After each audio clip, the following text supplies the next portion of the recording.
Okay, so well, welcome back to Against All Odds for the end of this doubles bracket, which is starting off the event. So we're gonna see a face-off between Team Zen plus SF3 against the Dark Lords. I'm not familiar with Team the Dark Lords. I don't know what their picks are, but luckily I'm here with my amazing co-caster Exy to help me guide through this bracket. So thank you first of all. Hopefully everybody's enjoying the event so far. So the Dark Lords is kirbyvert and Gandorf le Violet. They're two players from Bordeaux, originally players from Melee. I don't think they play P+ much usually, but they've played a lot in doubles and Melee over the years, and clearly they're here and they're showing up big time already in losers finals. Now against Zen and SF3, which are like two legendary PM players in France. SF3, I think he's been playing for a decade, I don't know, like a super long time. Zen, best player in France. I think, has he ever been the best player in Europe? No, I mean, there's always been Prof Pro, but he's always been up there. Don't ask me. He's always been up there, and I think this is going to be a really cool set to watch. Yeah, absolutely, and this could be, a big break. As you said, we've got like actual P+ legends right here, but that's what these majors are for. Sometimes legends are made to be killed, to be broken.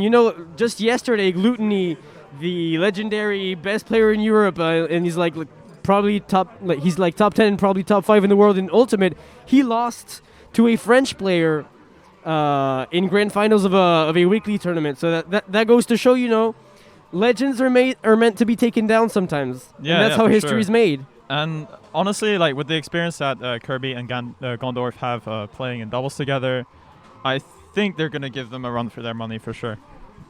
We'll see how they fare. Zen and SF3, I can't remember what SF3 plays. Zen plays Charizard.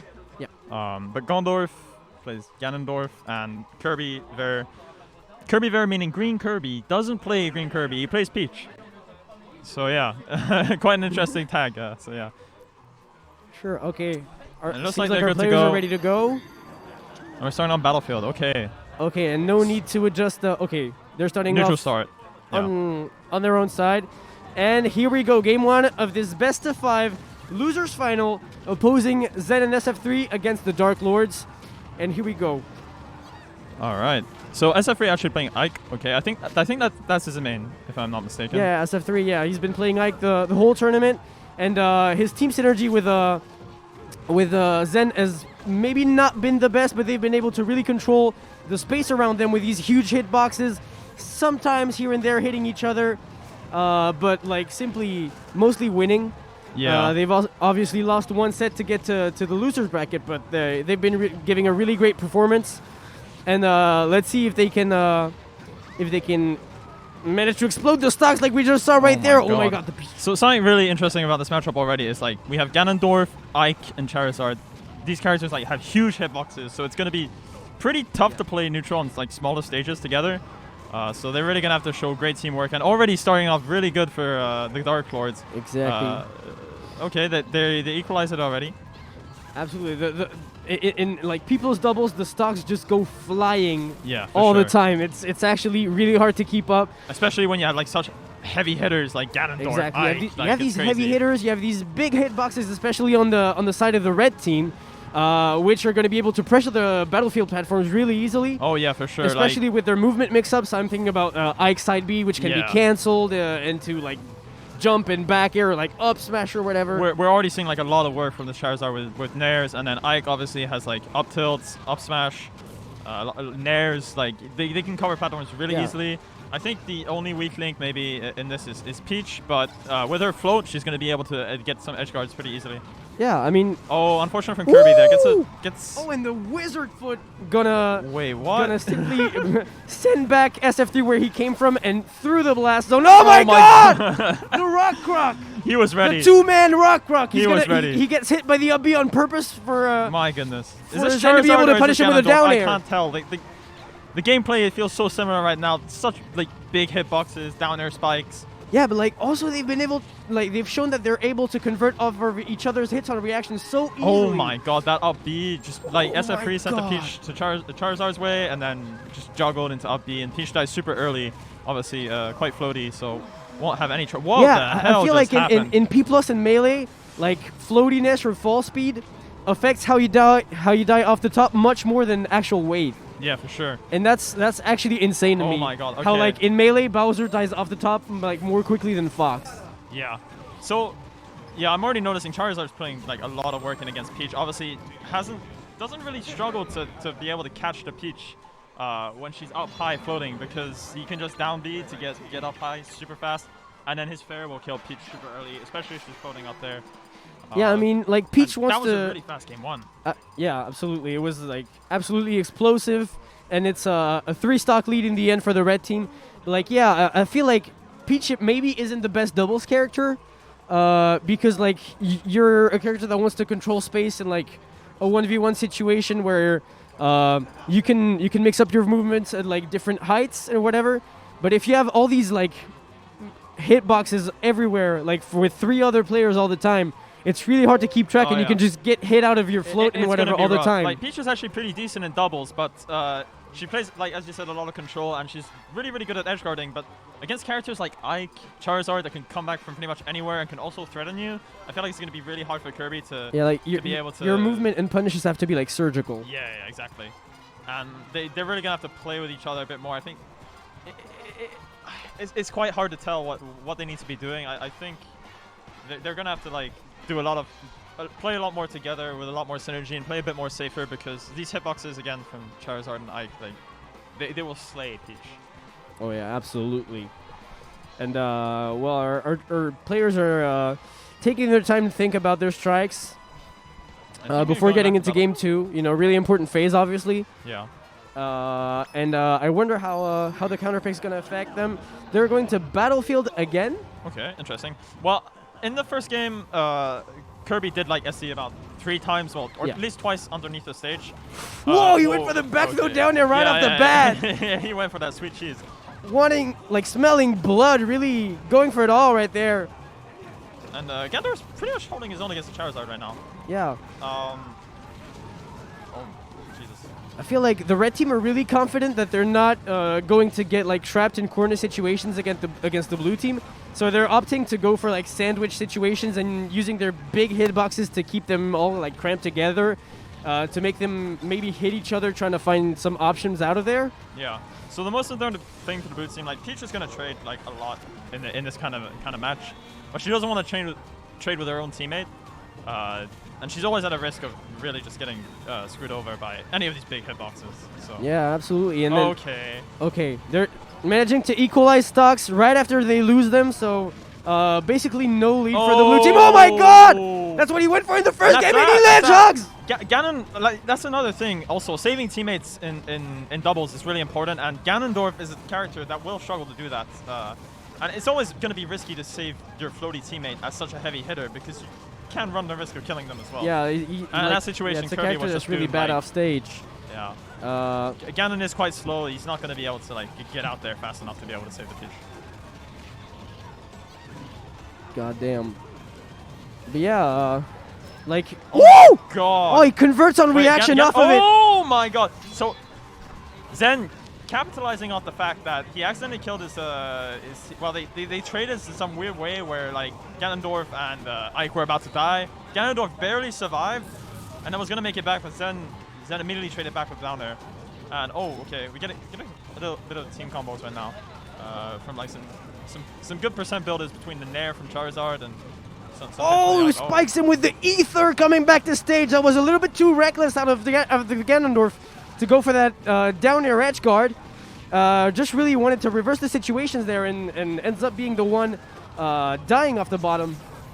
I like the idea from Gandorf. He's going for a lot of jabs like this, which is a pretty like fast move, but it's also like a get off me, and in the situations it will help to like alleviate some pressure off the Peach, and for them to be able to like convert together afterwards once the other teammate is gone. Absolutely, they have to just apply their game plan with simple and effective moves, and he catches him off the top. He got completely rinsed by NTSC there. Like Peach just died, and there was nothing to be able to save him from these team combos from NTSC. working really well together right now. Okay. except when they're killing each other. Yeah. But yeah, they're trying to catch defensive options out of Peach, and wow, on the tech chase just gets the massive charged F smash. Like that's another thing in these 1v1 scenarios. Like Ike and Charizard have so much coverage, and they're gonna be able to cover so many tech options with their huge hitboxes. So yeah, in a tech chase situation, 1v1, like 1v2, like you're just done. You're done. It's just a lot of awareness and like the pressure from these huge hits, being able to cover so much, especially like with a disjointed sword. Yeah. Like Ike's, that's it's like a really. It's just like really scary to face. Now they're back so against the wall. They're down 2-0 again against Zen and SF3, so maybe they might not feel like Battlefield is the play this time. I feel like they do need a bit more space. Again, as I said, like the more space they have, the less chance they have of being caught by these tech chase, by these tech read options or the tech coverage. If they have a longer stage, it might be more beneficial to them. Absolutely. Maybe something like Delfino could be good. Is neutral, like when you're in a no tech situation, is neutral get up a thing in P+? Yeah, for sure. I mean, you have all your tech options available to you, but again, when you have Charizard on one side, Ike on the other, and you're in the middle, pretty much anything you're gonna do is gonna be able to be covered, I feel. Yeah, but the one thing you can do is like mix up your timing in order to use the invincibility to escape some of the options. Yeah. And I feel like neutral get up is something people don't usually expect. That is true. And the other option you have is also just to wait and then wait for them to try and cover your waiting before rolling or something. Like you have these situations in a lot of Smash games where someone is on the ground and someone is like waiting for them to pick an option in order to react. I'm a big fan of this counter pick actually because they were getting so much mileage off the platforms Zen and SF3 together, and on this stage that is going to be gone, and they're not going to be able to get juggles so easy. Yeah, and you see sometimes SF3 like committing with these aggressive double jumps and whatnot, and when he gets hit out of the air, he basically finds himself off stage, unable to recover with his lack of horizontal mobility. Again! Converting off of it directly! Just a fair from Ike since the Peach is right above Charizard, who's already off stage from the Gandorf, and then Charizard's like, okay, let me just jump up area and kill you. And that takes such good awareness and reaction time. For sure. And now the baits with the cancelled side B allowing Zen to grab and back throw Peach off stage and going for an edge guard sequence. And simply getting a lot of mileage. Right now, Peach is just like unable to do anything to come back to Ganon. Okay, Zen getting a little bit greedy off stage, and then Gandorf coming in just to finish him with a fair. All right. And here we are. Equal stocks for everyone except not Gandorf. What the hell? The tech chases are on lock. Up here, that's gonna kill. And now we're gonna use the extra time granted by the Star KO to try to find some 2v1 combos, but they don't amount to much, unfortunately, for the red team. This whole time they've been having a really hard time edge guarding SF3.